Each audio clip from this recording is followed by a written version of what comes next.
아수르 사람의 몸은 화 있을진저 그는 내 진노의 막대기요 그 손의 몽둥이는 내 분노라.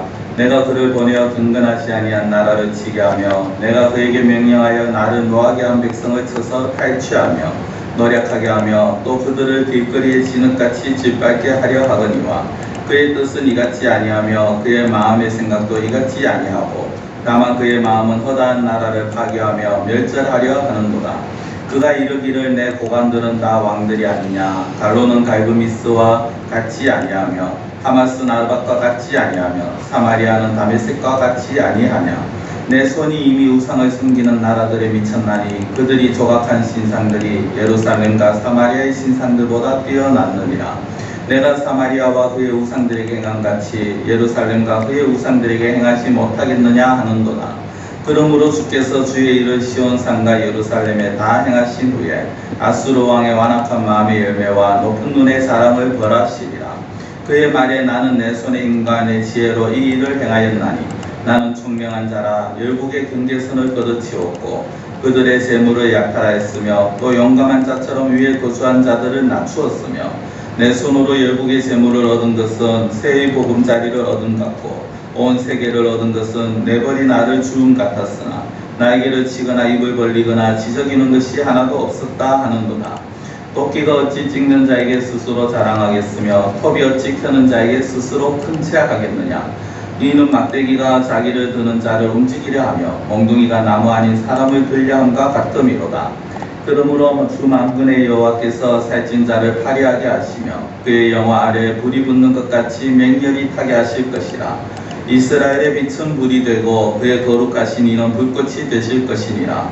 하루 사이에 그의 가시와 찔레가 소멸되며 그의 숲과 기름진 밭의 영광이 전부 소멸되리니 병자가 점점 쇠약하여 감 같을 것이라. 그의 숲에 남은 나무의 수가 희소하여 아이라도 능히 회수할 수 있으리라. 아멘. 섭정제도라고 들어보셨는지 모르겠습니다. 섭정이라고 하는 것은 실권을 가진 자가 대리인을 앞세우고 본인이 뒤에서 나라를 다스리는 제도를 말합니다. 왕이라고 있습니다만은 실권을 가진 자의 대리인에 불과한 것이죠. 이렇게 말씀드리면 모 대통령의 어떤 비선실세 이야기를 생각하실 수 있습니다만은 비선실세라는 건 아무도 모르게 숨어서 하는 것이고요. 섭정은 공공연하게 드러납니다. 간혹 사극을 보시면은 왕이 너무 어린 나이에 왕이 되면은 이제 왕의 어머니나 할머니 되죠. 대빈 또는 대왕 대비가 그 뒤에 왕 옆에 발을 내리우고 그 안에서 이제 이렇게 해야 된다 저렇게 해야 된다 통치를 합니다. 우리가 익히 한 번쯤 들어보셨을 흥선대원군이라는 인물이 바로 그것도 대표적인 인물이죠. 그 고종의 아들이 철종이 고종이 이제 죽고 나서 그 철종이 이제 반대쪽 철종이 죽고 고종이 12세에 왕이 되어집니다. 근데 너무 어린 나이에 왕이 되어지니까 이 고종의 아버지 이응하라는 인물이 이제 흥선대원군에 봉해지면서 약 한 10년 정도를 그가 직접 통치를 합니다. 이 고종은 말 그대로 그냥 허수아비로만 있는 그런 모습입니다. 왜 제가 이 섭정에 대해서 말씀을 드리느냐. 섭정 아래에 있는 왕은 명색은 왕이지만은 그러나 자기 마음대로 무엇 하나 결정할 수 있는 것이 없습니다. 모든 것을 사소한 것까지도 실제적인 실권자에게 다 물어봐야 되고 그 실권자의 허락하에 모든 것이 다 해야 합니다. 만약 대리인이 왕이 자기가 마치 무슨 힘과 권력이 있는 줄 알고 자기 마음대로 그 힘과 권력을 사용하면 그 이제 섭정하는 자로부터 실권자로부터 호되게 이제 당하는 그런 모습들을 우리는 생각을 해볼 수가 있습니다. 이 이야기가 결국 무엇이냐, 이 나라를, 이 세상을 다스리는 것이 누구냐 하는 것을 말씀드리기 위해서 제가 지금 이 말씀을 드리는 것입니다. 이 세상을 다스리는 진정한 실권자가 있다라는 것을 우리는 알아야 합니다. 모든 우주 만물 또 모든 나라들마다 대통령이 있고 어떻게 보면 자연 세계에도 자기들이 다스리는 것처럼 보입니다만은 모든 것이 하나님의 다스림 안에 있다는 것이요. 하나님께서 다만 직접 다스리지 아니하시고 대리인을 세웠다라는 것을 우리는 알아야 한다는 것이죠. 구약 시대에 하나님의 직접적인 다스림을 받는 나라는 이스라엘 하나였습니다. 후에 이제 남유다, 북이스라엘로 이렇게 나뉘어집니다만은 이 이스라엘 외에는 모든 나라들을 사실상 하나님이 직접적인 어떤 간섭 통치가 아니라 대리인들을 다 세워서 그렇게 합니다. 근데 문제는 이 대리인들이 누가 자기들에게 이런 권력을 줬는지를 깨닫지 못하고 자기 마음대로 살아가는, 마치 자기가 어떤 정말 진정한 힘과 능력이 있는 줄 그렇게 착각하면서 살아가는 사람들이 있었다라는 것입니다. 오늘 본문에 우리가 읽는 아수르라는 나라가 들었습니다. 제가 이 본문 당시의 상황을 다시 말씀드리면요, 이 남유다와 북이스라엘 나뉜 후에 전부 어느 나라 할 것 없이 하나님의 통치를 거역하고 자기들 마음대로 살아갑니다. 뭐 다른 나라들이 하나님을 믿지 아니하는 나라들이 그런 것이야 상관이 없습니다만은, 하나님을 믿는 나라, 하나님의 백성들이, 그리고 하나님이 어떤 분인지 아는 하나님의 나라가 하나님의 말씀을 거역하고 있다라는 것입니다. 그래서 하나님께서 세상 나라들을 통해서 하나님의 나라인 이스라엘을 공격해서 망하게 하도록 이제 하나님께서 결정을 하시고, 그 이제 사용하는 그 세상 나라가 뭐냐? 바로 오늘 본문에 나오는 아수르라는 나라입니다. 5절에 보면요, 하나님께서 아수르가 하나님의 진노의 막대기고 아수르의 몽둥이는 하나님의 분노다라고 그렇게 말씀을 합니다. 이것을 잘못 이해하셔서 하나님께서 때에 따라서는 악한 자들과 손을 잡으시는 그런 분이냐, 그것이 아니라는 거죠. 하나님께서는 온 세상의 진정한 왕이 누군가, 특히 이스라엘 백성들에게 참된 왕이 누구신가를 보여주시기 위해서 아수르를 사용을 하시는 겁니다. 그것을 알 수 있는 단어가 뭐냐? 바로 화라는 단어가 등장을 합니다. 화. 오늘 5절 말씀에 보면요, 이렇게 나옵니다. 아수르 사람은 화 있을진저라고 합니다. 화가 있다라는 이 말은 어떻게 보면 지금 하나님께서 아수르를 책망하시는 겁니다. 너 그렇게 하면은 너 벌 받는다, 화 있는다라는 거죠. 당시 분위기에서 이 말이 사실은 이 말을 전하는 이사야를요, 이사야가 몰매 맞아도 할 말이 없는 그런 상황입니다. 왜냐하면은 이 당시 아수르라는 나라는 그 주변에서 가장 강한 나라였습니다. 최강 강대국이었습니다. 누군가가 아수르를 욕하거나 거슬리는 소리를 하면 그 나라는 멸망을 전멸을 각오해야 할 정도로 그런 막대한 나라가 아수르입니다. 근데 그런 아수르에 대해서 화 있을진저라고 하나님께서 말씀을 합니다. 이게 어떤 분위기냐면, 전혀 아수르를 의식하지 않으시면서 네가 마치 강한 힘을 가지고 있는 것처럼 그렇게 생각하는데 웃기지 마라, 너 별거 아니다 라고 그런 어떤 뉘앙스를 풍기고 있는 것입니다. 그렇다면은 하나님께서 아수르를 사용하신다라는 이 부분부터 우리가 좀 생각을 해봐야 되는데, 왜 하나님께서 아수르를 이 이스라엘에 보내시는가? 다른 것 아니죠. 앞서 말씀드린 것처럼 이스라엘을 심판하시기 위해서입니다. 그럼 왜 이스라엘이 하나님의 심판의 대상이 되었습니까? 우리가 읽으시면서 보셨습니다만 성경에 보면 그들은 경건하지 않은 나라고 하나님을 노하게 한 백성이다 라고 그렇게 하나님께서 평가를 하십니다. 이 지극히 당연한 일입니다. 무슨 말씀이냐면요, 한 가정의 자녀들이 부모의 말 속을 썩이는데 그냥 두고 본다, 잘못된 길을 가는데 그냥 두고 본다, 이건 올바른 부모의 자세가 아니죠. 자녀가 잘못하면 어떤 식으로든 잘못을 깨닫게 하고 돌아오게 해야 합니다. 이것이 이제 사람들마다 약간 방법의 차이는 있습니다만은, 그러나 어떻게 해서든지 돌아오게끔 하는 것이 부모의 자세고 부모의 해야 할 일입니다. 근데 이스라엘은요, 그렇게 아무리 말로 하나님께서 말씀으로 다이르고 잘못을 깨닫게 해도 돌아오게 그렇게 하시지만은 계속해서 죄를 저지르면서 살아가는 그런 모습을 보입니다. 하나님으로서는 어쩔 수 없이 최후의 방법을 쓰실 수밖에 없습니다. 그것이 무엇이냐? 하나님께서 직접 그 백성의 죄를 책망하시는데 그들이 말로 안 되니까 결국에는 이방인들을 사용을 하시는 겁니다. 이 이방 아수르는 결국 하나님께서 사용하시는 어떤 회초리 정도밖에 되지 않는 거죠. 이 문제는 아수르는 스스로를 그렇게 생각하지 않았다는 겁니다. 7절 이하에 보면 하나님의 의도와 달리 아수르는 허다한 나라, 즉 모든 나라를 파괴하고 멸절하려고 했다라고 그렇게 나옵니다.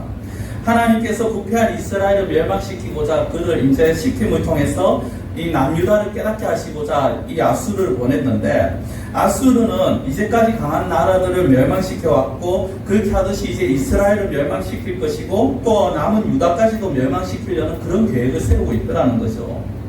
하나님께서 아수르에게 맡기신 것은 이스라엘만 맡기신 것이었습니다. 이스라엘만 넘겨줌을 통해서 어떻게 보면 하나님 나라의 그 썩은 부분을 도려내시기 위함이었습니다. 그런데 아수르는요, 그렇게 그 정도의 어떤 하나님의 뜻을 무시하고 더 나아가서 유다와 예루살렘까지 넘보고 있는 거죠. 어떻게 보면은 환부에서 썩은 부분을 도려내는 것까지만 이것을 바라는 건데, 이 아수르는 마치 그 하나님 나라의 생살까지 다 도려내고자 하는 그런 모습을 보이더라는 겁니다. 하나님께서는 유다와 예루살렘의 영적인 어떤 거룩한 도덕성을 지키기 위해서 이스라엘을 버리시려고 했는데, 이 아수르는 하나님 나라 전체를 삼키려고 하는 그런 모습을 보이더라는 거죠. 성도 여러분, 우리가 생각해야 되고 기억해야 될 것이 무엇이냐면, 하나님께서 어떤 사람이나 아니면 어떤 나라에게 아니면 어떤 특정한 곳에 어떤 재료를 허락하시거나 힘을 주실 때는 그 이유가 있습니다. 그 이유를 통해서, 그 재료를 통해서, 그 힘을 통해서 하나님의 뜻을 이루기 위함이라는 겁니다. 예를 들어 우리가 가지고 있는 시간이든 돈이든 지위든 권력이든 모든 것들이 그렇습니다. 이것들을 통해서 하나님께서 하시고자 하는 뜻이 있는 것인데, 문제는 이런 것들을 지은 자들이 착각 속에 빠져서 자신이 가진 것들을 오용하는 데 있더라는 거죠. 하나님께서는 지금 아수르를 통한 심판을 통해서 하나님께서 보여주시고 가르쳐주시고자 하는 것이 따로 있었습니다. 그것은 무엇이냐? 남아있는 남유다 백성들로 하여금 정신을 좀 차리게 하기 위함이었습니다. 당신의 백성들이 북이스라엘 사람들처럼 세상으로 나가면 망한다는 것을 보여주시기 위해서 아수르를 사용한 것이었죠. 실제 이스라엘 사람들은 세상적인 방식으로 그렇게 이방 사람들의 삶을 쫓았습니다. 물론 그렇게 하면서 잘 살 거라고 생각했고, 또 실제적으로 어느 순간은 부유한 그러한 삶을 살았습니다. 그러나 그들이 누렸던 그 부유함이, 그들이 누렸던 그 재미가, 쾌락이 결국 하나님으로부터 더 멀어지게 되고 멸망의 길로 몰고 갔더라는 겁니다. 하나님께서 그래서 그 북이스라엘의 멸망을 통해서 남유다가 보고 깨닫기를 원했죠. 그래서 자신들의 신앙을 정말 깨끗하게 유지시키기를 그걸 원하셨습니다. 그래서 아수르라는 강대국을 사용하신 거죠. 그러나 아수르는 자신의 강함이 자신의 힘과 지혜에 있다고 생각했습니다. 13절에 그걸 정확하게 보여주는데요. 그의 말에 나는 내 손의 힘과 내 지혜로 이 일을 행하였나니 나는 총명한 자라라고 합니다. 이게 무슨 말이냐면, 아수르가 내 손의 힘과 내 지혜대로 내가 이 이스라엘을 무너뜨렸다, 내가 모든 나라를 무너뜨렸다, 내가 전멸을 시켰다라는 것입니다. 그 뒤에 이런 얘기가 나오죠. 경계선을 거뒀다, 재물을 약탈했다, 각국의 기인들을 낮추었다라고 그렇게 말을 합니다만은, 경계선을 거두었다는 것은 국경을 허물었다는 것이고, 즉 나라 자체를 없앴다라는 겁니다. 그 나라의 재물을 약탈했고요, 그 나라의 기인들을 낮춰서 노예로 포로로 삼았다라는 것입니다. 아수르는 이것이 내 힘과 내 지혜, 그러니까 내가 가진 능력으로 했다라고 생각을 하는 것입니다.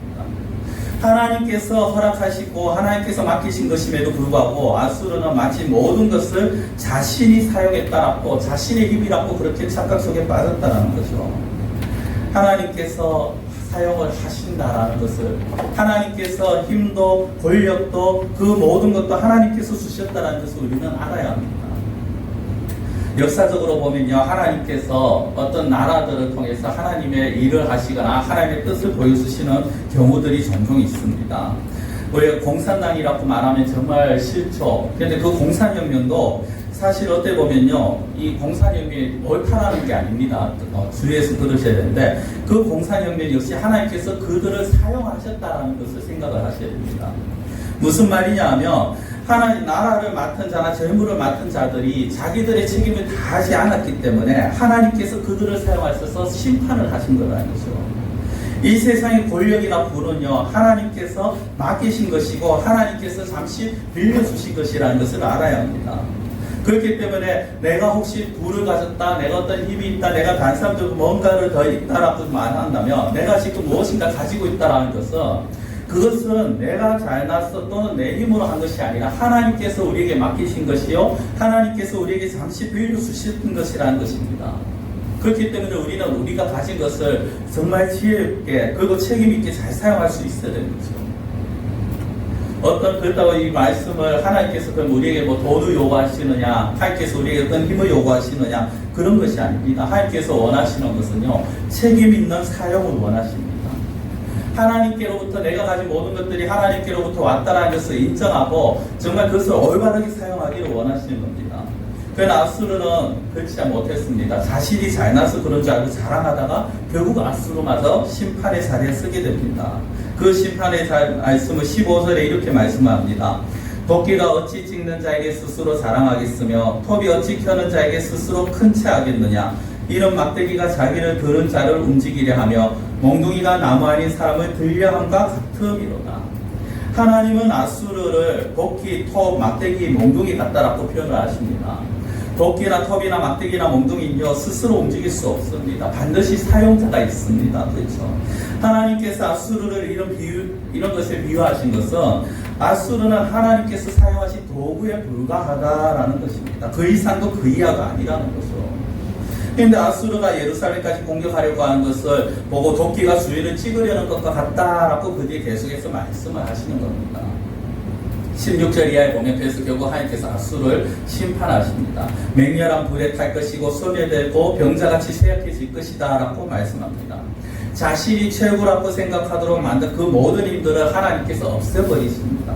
하나님을 인정하지 않고 자신의 힘을 붙든 자의 결국을 보여주는 말씀이 바로 10장 후반절의 말씀입니다.